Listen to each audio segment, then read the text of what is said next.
Welcome back to the Budget Gamer channel. Today we're going to be looking at a really amazing indie called Bastion. Now, if you're familiar with this one at all, you know that it is not exactly a recent release, but it is brand new to the Switch. Released originally in 2011, this game has seen every single console out there. And finally, it has made it to the Switch, where honestly, I think it shines the most. If you're not familiar with the game Bastion, though, it is a top-down view, third-person action RPG. The main story being generally that some catastrophe has happened and it's the main character's goal and duty to collect shards and cores in order to pretty much revitalize the last place of solace available. As you play through the game, major and minor actions as well as the general story is narrated by the deep gravelly voice of the game character Ruck. As Ruck is more of a sage who's been around the block once or twice, his narrations are almost a retelling of a story that you are actively fulfilling.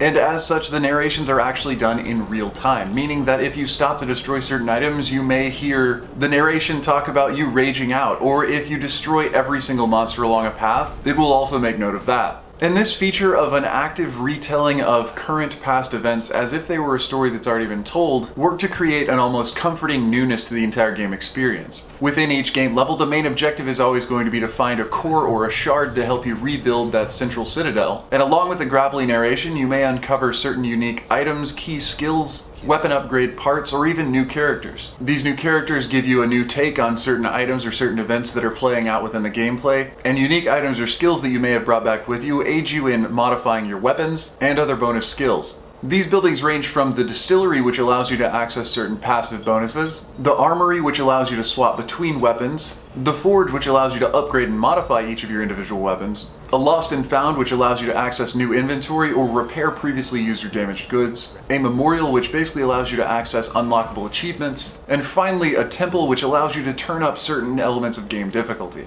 After all buildings are unlocked and certain game elements unfold, you'll be able to collect shards, which allow you to upgrade each of these buildings individually. As you play through the game, each level will get increasingly difficult with an ever-widening portfolio of enemies. Each enemy having a different attack pattern or a different defensive style will require you to make expert use of your wide portfolio of upgradable melee and ranged weapons. This alone takes the gameplay away from what would be a more button-mashy Devil May Cry gameplay style and creates an engrossing scenario of gameplay finesse. While any weapon setup can be used to defeat any type of enemy, there's obviously going to be ones with larger advantages, but that in no way means you have to use those weapons. So there is actually a bit of a toss-up between choosing the most advantageous weapons for each scenario and choosing your own preferred style. Moving ever onward through the course of the game, the narration slowly unfolds more and more of the overarching story, building upon hints and allusions of what actually took place to create this massive cataclysm, with player successes and character betrayals ever increasing the amount of investment for the player themselves. Though merely finding out what happened isn't all there is to the game. Like many other storybook indie games, Bastion does have multiple endings and a new game plus option. This, along with the ability to manipulate game difficulty through the shrine idols, and gameplay options such as wave-style combat really do add to just the depth of this game. Though Bastion did come out in 2011 and was on every console that I'd owned, even for free on Xbox for a while, its move to the Switch was actually my first hands-on experience with it. And knowing very little about the game before I dove in, I was blown away with its depth. Overall, I'd have to say that Bastion is a really great game and could easily earn its spot in anyone's collection if they're a fan of those open adventure, though slightly scripted action RPGs. The music is absolutely incredible, as are the visuals, and the real-time narration is so unique I really couldn't get over it. And though it is one of the more expensive games I've reviewed on this channel at $14.99, I really do still think it's worth it. But as it's not new and it's likely not going anywhere, feel free to wait until it comes out on sale.